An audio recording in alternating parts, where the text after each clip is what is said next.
What's up mga kawaiti? Welcome back to my YouTube channel, Melvin's Tutorial. Now guys, pag-uusapan natin ngayon kung paano ba mag-home credit ng cellphone.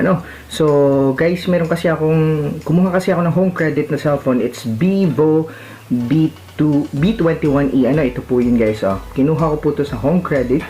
Ayan, it's worth 17,000 guys, Wow! Tapos nag-down payment guys ako ng 5,000, nagbabayad ako ng 1,500 every month dito sa sa home credit, So, sa cellphone na to na B21e. So, ang monthly ko is 1,500, ang down payment ko is 5,000, So, babayaran ko siya guys sa loob ng 9 months. It's worth 17,000, this Vivo 21e.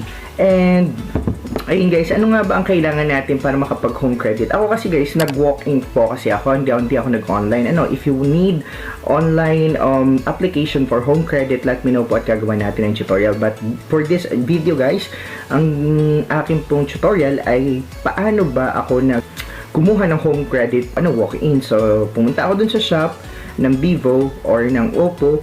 Doon po ako nag-apply ng home credit. So guys, first, ang kailangan nyo po ay kailangan nyo mag-provide ng ID. So, ito guys yung mga valid, what are the requirements for loan application ng home credit?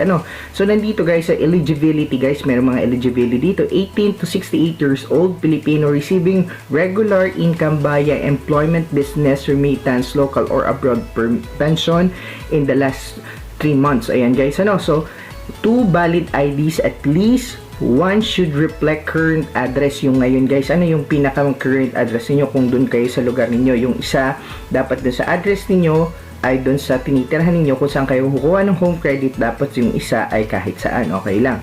So, okay, nandito, one of the primary IDs must have full name. Of course, one of the primary IDs must have the date of birth, and all primary IDs must have the customer signature. Other supporting documents for identification if available. Example, Pag-ibig ID, proof of billing, electricity bill. Ayan, So, kailangan guys, meron din kayong email address kasi doon po isi-send ni home credit yung inyo pong i-remind kung dapat na kayo magbayad or nakapagbayad na kayo.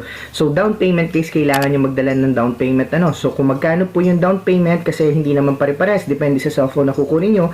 Yung B21e ko guys ay 5,000 guys yung down payment, And of course, ang primary IDs na pwede natin dalhin yung acceptable sa home credit ay passport, SSS, GSIS, PIN ID, UMID, ayan, driver license, professional, non-professional, student, and conductor license, ayan, voter's ID, PRC, ayan, kailangan din natin, new version of brown postal ID, brown postal ID is only valid until May 2019.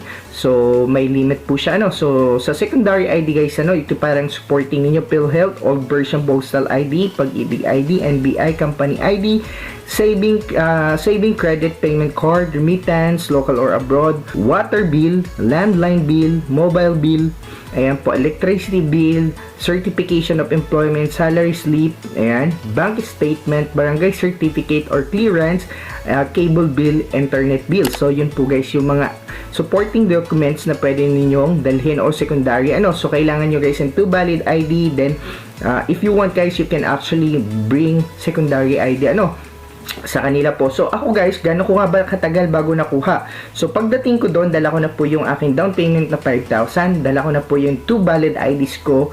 Tapos, may interview lang guys. Siyempre, tatanungin kayo kung may trabaho ba kayo? Meron ba kayong regular income? Ano ba yung pinagkakakitaan ninyo? Then, ipipresent yung 2 valid IDs ninyo, down payment, then makukuha nyo on the spot yung inyo pong home credit. On the spot guys, remember. So, ganun lang guys, ang pagkuha ng home credit ng cellphone, So, maraming salamat. If you need any tutorial guys, let me know at gagawin po natin. See you again, and don't forget to subscribe. Love you guys. God bless you all.